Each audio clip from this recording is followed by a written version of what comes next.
Marilah kita memanjatkan puji syukur kehadirat Allah Subhanahu wa Ta'ala. Alhamdulillah, pada pagi hari ini kita bisa bersama-sama berkumpul di ruangan ini ataupun yang dari jarak jauh, ya. Alhamdulillah, untuk bersama-sama melaksanakan pembekalan KKN IAINU Kebumen tahun akademik 2019-2020. Kemudian sholawat dan salam marilah kita sanjungkan kepada junjungan kita Nabi Agung Muhammad Sallallahu Alaihi Wasallam. Mudah-mudahan kita senantiasa menjadi umatnya yang bisa mengikuti, menjalani sunnah-sunnahnya sehingga kelak kita mendapatkan syafaatul uzma fi yaumil qiyamah. Allahumma amin. Bapak-bapak, ibu-ibu yang kami hormati, berhubung waktu sudah siang, mari langsung saja kita buka acara pembekalan untuk DPL KKN IAINU Kebumen hari Selasa tanggal 21 Juli tahun 2020 dengan bersama-sama membaca Suratul Fatihah. Libtigha'i mardatillah wa li syafaati Rasulillah. Al-Fatihah. A'udzu billahi minasyaitonir rajim. Bismillahirrahmanirrahim. Alhamdulillahirabbil alamin, arrahmanir rahim, maliki yaumiddin. Iyyaka na'budu wa iyyaka nasta'in. Ihdinas siratal mustaqim, siratal ladzina an'amta 'alaihim ghairil maghdubi 'alaihim waladdallin. Amin. Bapak-bapak, ibu-ibu yang kami hormati, mudah-mudahan dengan bacaan suratul Fatihah tadi acara pembekalan KKN IAINU Kebumen untuk para calon DPL bisa berjalan dengan lancar. Amin, amin ya rabbal alamin.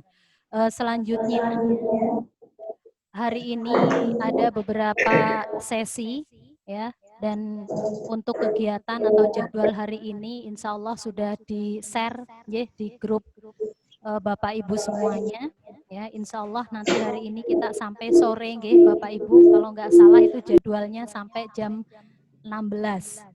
Ya, langsung saja ya, kita masuk pada materi yang pertama, yakni tentang kebijakan KKN pada masa pandemi COVID-19 yang nanti akan disampaikan oleh Bapak Rektor IAINU Kebumen, ya. Namun sebelumnya nanti kami mohon kepada Bapak Rektor untuk berkenan memberikan pengarahan terlebih dahulu. Kepada yang terhormat Bapak Dr. Imam Satibi MTBDI, disilahkan.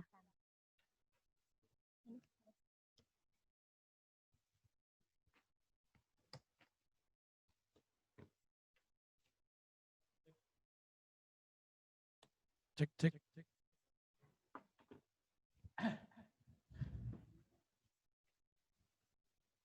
Yang saya hormati segenap dosen IAINU Kebumen, baik yang ada di ruangan ini maupun yang ada di rumah ya, atau mungkin di tempat yang lain. Dan tak lupa kepada segenap panitia KKN 2019-2020 yang saya banggakan. Alhamdulillah pada kesempatan siang hari ini kerinduan kita terobati ya. Karena mungkin ini pertemuan perdana kita bertemu setelah ada pandemi. Walaupun tidak bisa sepenuhnya karena kita memberikan hak kepada DPL yang lain juga untuk mengikuti dari rumah atau work from home. Setidaknya ini memberikan semangat barulah buat kita ketika melihat kampus seperti ini, sehingga kita untuk lebih semangat lagi, terutama dalam melaksanakan tugas-tugas kita, bagaimana melakukan pembelajaran termasuk pembelajaran kuliah kerja nyata. Perlu kami sampaikan bahwa KKN pada kali ini berbeda dengan KKN sebelumnya. Karena apa? Karena kita tahu semuanya adalah dilakukan di tengah pandemi. Sehingga mau tidak mau proses akademik yang menjadi kewajiban mahasiswa harus tetap kita fasilitasi, ya, walaupun dengan kemasan atau mungkin dengan packaging yang berbeda. Inilah yang menurut saya perlu ada penyamaan persepsi. Ya. Jadi kenapa kita dikumpulkan hari ini sebetulnya bukan untuk dilakukan tutorial dicekok-cekok kemudian diberi skill tertentu, tidak, tapi minimal adalah terjadinya kesamaan persepsi. Sehingga nanti di lapangan harapannya adalah satu pemahaman, ya, satu pengertian dan juga tidak terjadi diferensiasi yang terlalu gap yang sehingga menjadikan mahasiswa barangkali melihat kok pelaksanaan KKN-nya berbeda-beda kebijakannya. Nah, maka apa yang dilakukan kampus sebagai kebijakan strategiknya nanti harus diikuti, harus ditindaklanjuti dalam kebijakan-kebijakan teknis secara operasional. Nah, sehingga kita memiliki kesamaan pola, kesamaan pemahaman dan juga kesamaan pemberian wawasan sekaligus juga mungkin hal-hal yang harus kita perlakukan. Nah, mungkin itu sehingga prinsip dari acara ini adalah bagaimana kita menyatukan langkah kita, menyatukan pemahaman kita dan juga tindakan kita selama dalam kegiatan KKN ini.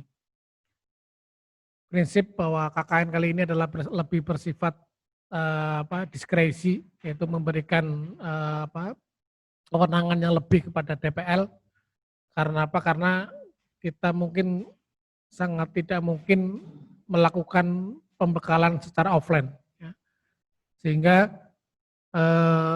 saya yakin bahwa mahasiswa sangat mengharapkan adanya pembekalan yang lebih rigid, ya, lebih tegas dan lebih jelas. Nah, sehingga nanti di sini adalah DPL memiliki fungsi yang sangat berarti dalam rangka untuk menjembatani sekaligus juga melanjutkan apa yang menjadi kebijakan-kebijakan perguruan tinggi. Baik, terkait dengan KKN ini, saya melihat panitia sudah luar biasa menyiapkan segala perangkatnya, dan ini bisa dibaca sendiri dalam share yang dalam WhatsApp group yang sudah di-share oleh Pak Beni terkait dengan ketentuan-ketentuan KKN ini. Namun demikian, saya hanya akan berbicara secara kebijakan aja. Mungkin kita sudah nggak ada waktu lagi mendiskusikan kenapa sih KKN-nya harus seperti ini. Nah, ini yang menurut saya kita nggak perlu lagi mengelaborasi kenapa sih KKN-nya model seperti ini. Tapi yang kita perlu perkuat adalah bagaimana KKN ini berjalan dengan baik dan target sasaran kita adalah tercapai. KKN yang dilakukan pada kali ini sebetulnya adalah mengikuti pola-pola yang lama seperti sebelumnya, yaitu pada zamannya Pak Mahrur, Pak Hartono dan juga yang lainnya, yaitu pola mandiri. Kalau dulu ada dua pola, yaitu pola reguler dan pola mandiri, tapi hari ini karena situasi seperti ini mengambil pola mandiri.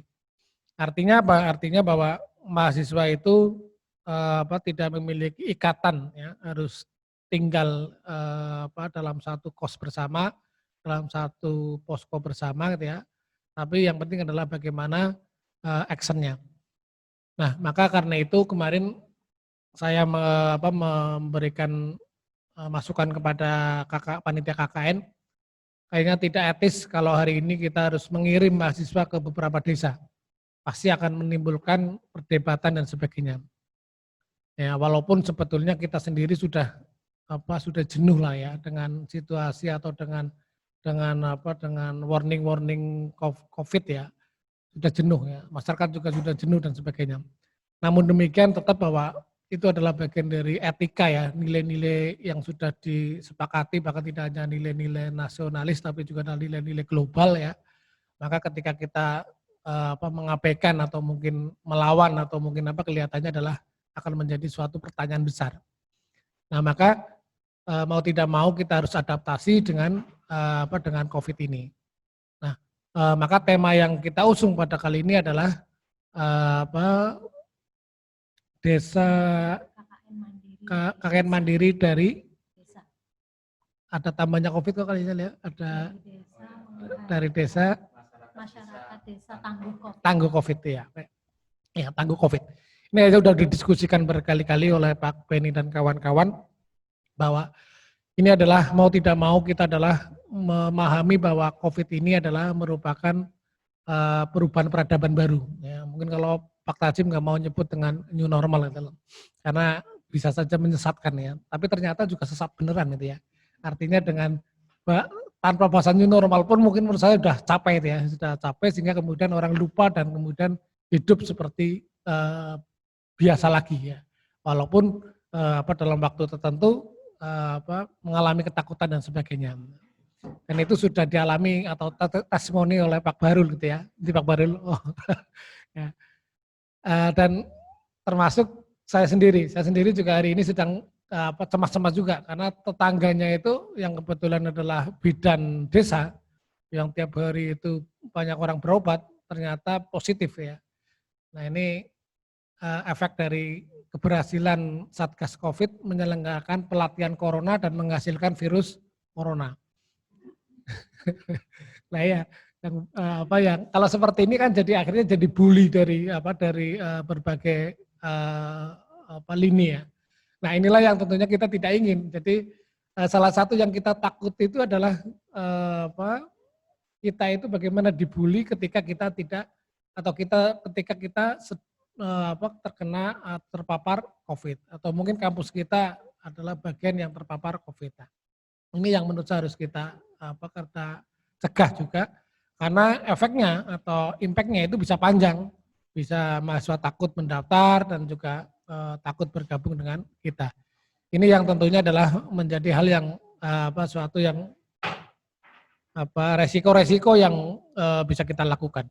Nah sehingga protokoler COVID ini adalah menurut saya adalah bagian keniscayaan ya yang harus kita sama-sama kita lakukan.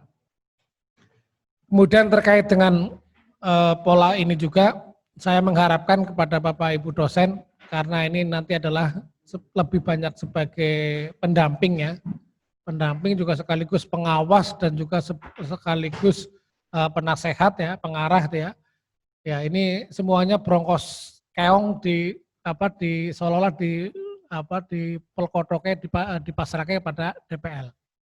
Nah sehingga DPL hari ini adalah sangat penting sekali. Nah, jadi DPL hari ini sangat penting sekali sehingga pembekalan atau mungkin coaching hari ini adalah sangat penting sekali untuk menyatukan tadi itu dalam kita memberikan guidance-nya. Nah terkait dengan itu maka menurut saya berharap bahwa dosen-dosen nanti itu untuk menekankan kepada kinerja, ya, kinerja. Artinya kinerja mahasiswa. Jadi kita coba beralih ya dari katakanlah dari manajemen yang mungkin sifatnya umum, coba kita beralih kepada manajemen kinerja. Nah, kalau kita menggunakan pola manajemen kinerja, maka patokannya atau mungkin key perform indicator-nya atau KPI-nya adalah suatu hal yang bisa terukur, ya, suatu hasil yang bisa terukur. Nah, apa yang menjadi KPI? Apa yang menjadi key perform indicator-nya? Apa yang menjadi kunci kinerjanya? Nah, ini menurut saya harus kita arahkan ke situ. Jadi DPL itu harus punya indikator yang bahwa ketika mahasiswa melakukan KKN ini loh indikatornya. Nah, produk-produk apa? Nah, saya berharap DPL ini nanti adalah lebih pada mengarahkan kepada kinerja. Ya. Karena apa? Karena kita sangat tidak mungkin untuk intensif melakukan pendampingan dalam arti secara physically, ya, hadir di situ, ya. Maka mungkin bimbingan kita pun adalah menggunakan jalur online atau mungkin virtual. Sehingga panitia nanti mungkin akan memberikan insentif khusus untuk untuk membantu kuota ya. Jadi Karena ini adalah bagian dari strategi kinerja kita. Kita tidak bisa bekerja tanpa ada bantuan pulsa itu lah. Maka ya sekedar untuk membantu atau meringankan katakanlah kebutuhan kerja kita, maka nanti akan ada bantuan pulsa. Namun demikian juga di sisi yang lain kita tidak bisa menyamakan KKN kali ini sama dengan yang sebelumnya. Walaupun biayanya adalah sama ya. Nah, mungkin kalau dibandingkan dengan biaya mandiri ini lebih murah. Jadi kita harus pahami bersama. Ini Pak Kaji Marut saya pikir sudah tahu sudah lebih tahu ya. Jadi bahwa pendapatan KKN itu bukan serta merta untuk membiayai KKN. Jadi ibaratnya negara atau ibaratnya pemerintahan bahwa pembiayaan KKN itu adalah bagian dari satu pendapatan kita, ya. Bagian dari satu input kita. Nah, keperuntukannya ya memang katakanlah 80% digunakan untuk KKN. Tapi ada 20% atau 25% yang harus digunakan untuk menopang yang lain. Karena apa? Karena saya sampaikan apa adanya aja, bahwa gaji kita atau mungkin pembiayaan untuk untuk katakanlah untuk honor dosen, karyawan dan yang lainnya itu kalau hanya mengandalkan pos dari SPP itu tidak cukup ya. Ini biar kita tahu semuanya, SPP kita itu jauh di bawah standar. Nah, maka kalau itu dijadikan pos yang hanya untuk katakanlah mengalokasikan gaji dosen dan karyawan itu tidak cukup lah. Maka kemudian kita ambilkan dari katakanlah dari saving atau mungkin dari efisiensi ya. Dari efisiensi kegiatan diantaranya adalah kegiatan KKN. Nah, jika kalau nanti bertanya ini 950 ini apa digunakan semua? Tentunya jawabannya adalah tidak, karena sebagian harus di saving. Kalau nggak salah kemarin target savingnya 25% ya. Ya 25% itu menjadi target saving. Ini menurut saya harus kita tahu semuanya sehingga jangan sampailah kita masih berkotak-atik pada persoalan keuangan yang menyita energi kita untuk berdebat itu. Nah, ini yang menurut saya harus kita pegangi bersama sehingga panitia KKN ini harus bisa senantiasa mungkin 1 minggu sekali lah gitu ya. Itu harus ada semacam progres ya atau laporan progres dari DPL ya. Sehingga sekecil apapun permasalahan yang di lapangan itu bisa terjembatani. Nah, karena mungkin polanya seperti ini, ya kita mungkin tidak akan banyak berhadapan dengan permasalahan-permasalahan yang pelik-pelik seperti tahun yang lalu ya. Saya akan melihat saya akan lebih ringan. Cuma mungkin nanti yang mahasiswa yang luar kota tapi yang ada di Kebumen. Ini Bu Maisaro ada ya. Beberapa mahasiswa yang tinggal di rusun yang memang mau untuk KKN.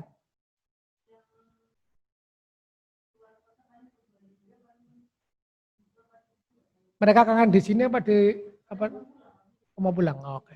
Ya. Ya. Berarti ini memang bahwa KKN ini bisa dilakukan dimanapun ya. Kalau kebetulan di situ ada 2 desa atau 1 desa 2 orang, berarti mereka bisa berkelompok dan sebagainya. Oke. Untuk tema-tema KKN-nya ini sudah saya pikir sudah jelas di buku panduan. Kita tidak tinggal mengejawantahkan aja ya. Kita tidak terlepas dari itu. Nah, cuma mungkin pengembangannya itu monggo diserahkan kepada dosen ya. Jadi pemanaan misalkan moderasi keagamaan ya misalnya. Nah, ini kan mungkin masing-masing pemahaman orang bisa berbeda-beda, tapi prinsip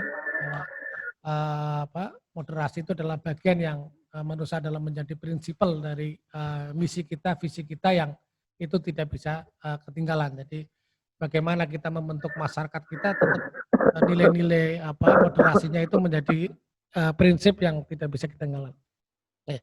Baik, untuk berikutnya yang mungkin ini yang terakhir gitu ya. Saya mengharapkan nanti ada mahasiswa itu dituntut bagaimana punya action plan ya. Punya action plan. Action plan itu apa? Ya, action plan itu sebetulnya adalah turunan dari business plan atau mungkin dari school plan atau mungkin apa ya, yang sifatnya adalah strategik ya. Yang strategik itu tentunya sudah digariskan dalam buku panduan. Dari buku panduan ini, dari action plan ini, dari business plan ini, maka harus ada action plan-nya. Bagaimana mahasiswa punya perencanaan apa yang mau dilakukan. Itu namanya adalah action plan. Nah, maka dalam membuat action plan ini, bagaimana tadi berbasis pada kinerja. Bagaimana terukur ya, bagaimana terukur dan betul-betul ini bisa dilihat indikatornya. Nah, maka saya berharap betul bahwa ini waktu hanya 1,5 bulan ya di lapangan ya, ini kurang lebih 1,5 bulan itu time bound-nya itu. Nah, maka coba kita rumuskan ya. Jadi misalkan satu kegiatan misalkan mewujudkan kehidupan moderasi beragama di masyarakat misalkan, itu satu critical success factor atau satu tujuan misalkan. Nah, ini apa indikatornya dan targetnya apa ya. Jadi masing-masing item dari bagian kewajiban yang harus dilakukan itu harus punya target ya, harus punya target dan punya punya indikator, alat ukurnya ya. Jadi misalnya target targetnya apa? Misalkan 10 pemuda terpapar dengan moderasi beragama. Yuk, terpapar dengan moderasi beragama. Ya, dengan terpapar dengan radikalisme. Nah, itu menurut saya harus tertarget lah. Kemudian apa alat ukurnya? Apa buktinya bahwa pemuda di situ adalah terpapar dengan moderasi? Mungkin isu inklusi dan sebagainya. Nah, ini mahasiswa harus bisa menunjukkan dalam action plan, dalam perencanaan aksi ya, dalam perencanaan aksi yang mau dilakukan. Nah, saya mohon kita semuanya membuat itu. Jadi mahasiswa kita bagaimana tuntut jangan tiba-tiba langsung start kemudian langsung action. Tapi coba plan-nya mau seperti apa? Plan action-nya gitu ya.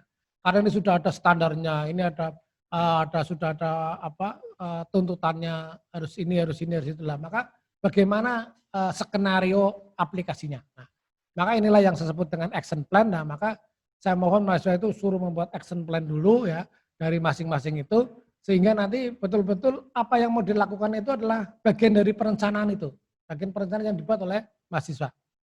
Nah, kalau dulu mungkin dibikin di dinding ya, atau ditempel di dinding lah. Menurut saya ini karena polanya sudah berbeda, maka tidak perlu ditempel di dinding, tapi bagaimana minimal DPL itu tahu lah. Sehingga DPL itu mendampingi dari bagaimana perencanaannya dan bagaimana nanti pelaporannya. Ya. Karena salah satu tugas DPL itu adalah memberikan pelaporan ya, menilai pelaporan. Nah, maka pelaporan itu bagaimana berbasis pada action plan tadi itu. Jadi harus ada benang merah antara perencanaan dengan reportnya. Jangan sampai report ini hanya sekedar seketemunya ya, seketemunya. Nah, maka minimal menurut saya itu harus ada itu, sehingga tahap awal barangkali perlu ada identifikasi apa yang bisa kita lakukan. Nah, sehingga mahasiswa itu betul-betul terarah. Nah, disinilah pentingnya bagaimana DPL itu bisa membantu juga dalam merumuskan action plan gitu ya. Kemudian bisa mengawalnya, kemudian terakhir adalah bisa menagihnya ya, menagihnya. Nah, ini action plan ini dijalankan atau tidak. Nah, maka inilah yang menurut saya coba kita seperti itu gitu ya. Misalkan ya tadi saya katakan tadi critical success faktornya itu adalah, atau ruang lingkup yang harus dikerjakan itu misalkan adalah tentang terkait dengan COVID misalkan, misalkan edukasi COVID misalkan. Nah, targetnya berapa orang? Ya, target ini harus dibikin kuantitatif ya. Jangan sampai target ini dibikin kualitatif karena susah mengukurnya. Jadi misalkan 100 orang atau mungkin 5 RT atau 5 warga RT atau mungkin 1 RT. Ini harus dibikin kuantitatif ya. Kemudian baru masuk kepada KPI-nya atau key perform indicator-nya. Nah, KPI-nya itu apa? Untuk mengukur itu apa? Oh, misalkan angket, oh misalkan kartu kendali, oh misalkan umpan balik kepuasan pengguna gitu ya, atau mungkin pelanggan ya, atau mungkin apa. Jadi bagaimana setelah melakukan edukasi kemudian ada umpan baliknya. Nah, misalkan kartu kepuasan atau mungkin angket atau mungkin apalah. Itu menurut saya adalah bagian dari KPI yang bisa harus kita lakukan sebagai indikatornya. Nah, walaupun mungkin nanti kita nggak seperti ke lapangannya nggak tiap hari gitu ya, tapi tetap nanti mahasiswa dan dosen ya akan dibekali dengan APD ya, alat pelindung diri. Ya. Oke, Oke, jadi itu. Jadi kemudian time bound-nya ya. Setelah ada tadi ada KPI ya, ada critical success factor, kemudian ada target ya. Target tadi udah siapa yang akan menjadi sasaran dalam kegiatan itu, kemudian KPI-nya itu apa, kemudian time bound. Nah, time bound-nya itu kapan dilaksanakan ya. Misalkan minggu 1, minggu kedua, minggu ketiga. Jadi dibikin mingguan aja time bound-nya. Karena ini ada 1,5 bulan berarti ada berapa? Ada 6 minggu ya. Ya 6 minggu ya.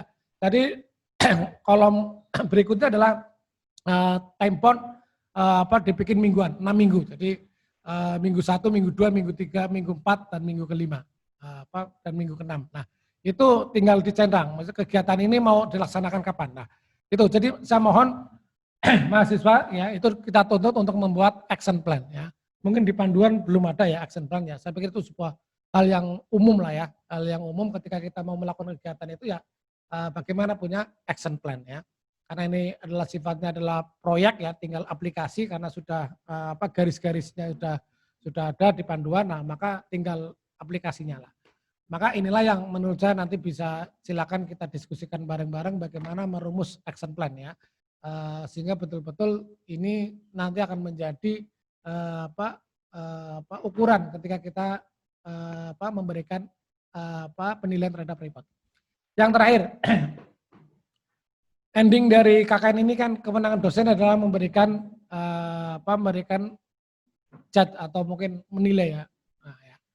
Nah, maka penilaian ini saya mohon ya kita sudah ada garisnya, kita sudah ada katakanlah target ya, apa yang menjadi targeting kita, penilaian itu diharapkan tidak kurang dari 3,4 ya, minimal adalah 3,4. Nah, maka syukur-syukur ya, KKN kok nilainya 38 nggak apa-apa misalnya. Jadi KKN kok nilainya 39 nggak apa-apa ya. Jadi menurut saya sah-sah saja DPL memberikan nilai 38, 39 dan sebagainya ya. Jadi jangan sampai kemudian kita berasumsi bahwa ya nggak mungkin KKN dinilai 4 ya, atau mungkin dinilai 39 atau mungkin berapa. Menurut saya semuanya mungkin. Itu adalah standar dunia ya, bukan standar akhirat ya. Dan itu juga standar kerja itu ya. Ya. Jadi jangan sampai kemudian nggak mungkin KKN itu dinilai 4 ya. Kalau memang memuaskan sekali ya ukuran kemanusiaan ya, ukuran memang tadi itu, ukuran action plan itu ya silakan di biji 4 nggak apa-apa menurut saya. Jadi silakan jadi nggak haram hukumnya memberikan nilai 4 ya. Tentunya dengan tadi itu, dengan diikuti dengan dengan bukti atau mungkin progres atau mungkin performance atau kinerja yang memang layak ya, proper gitu ya. Mungkin itu, jadi ini sangat penting kenapa saya seringkali saya sampaikan karena target penilaian itu bukan lagi sekedar hanya haknya dosen ya, tapi itu adalah bagian dari standar capaian kinerja kita ya, dari prodi, dari dekan dan sebagainya. Nah, sehingga saya mohon bagaimana penilaian ini jangan sampai gap ya, misalkan ya. Nilainya Pak Arif Widodo nilainya hanya 32, 33, 34. Kemudian nilainya Pak Agus Nur Soleh 39, 41 ya Pak Agus. 4,0 ya misalnya. Nah ini saya mohon tidak gap seperti itu. Karena ini menunjukkan bahwa ternyata tidak ada standarisasi. Nah, maka menurut saya jangan terlalu jauh lah ya. Jangan terlalu jauh gap antara satu dosen dengan dosen yang lain. Karena apa? Karena nanti efeknya ini, jadi misalkan ketika ini person like dan dislike ya. Jadi misalkan nanti akan menjadikan dosen itu killer sekali gitu ya. Di para dosen killer kira-kira senang apa enggak itu? Saya yakin enggak senang ya. Ya mungkin ya betul dosen itu sulit ya. Itu bukan ilmunya yang sulit, tapi perasaannya yang sulit itu ya. Memahami mahasiswa itu sulit. Nah, maka saya mohon kita tidak menjadi bagian dari stempel dari dosen killer ya. Namun demikian bukan berarti kemudian kita yang hanya memanjakan juga bukan ya. Tetap adalah kita harus bukti-bukti akademik, bukti-bukti kinerja tadi itu harus didorong, harus disampaikan. Tapi dari depan itu silakan DPL itu memberikan semacam motivasi ya, sugesti.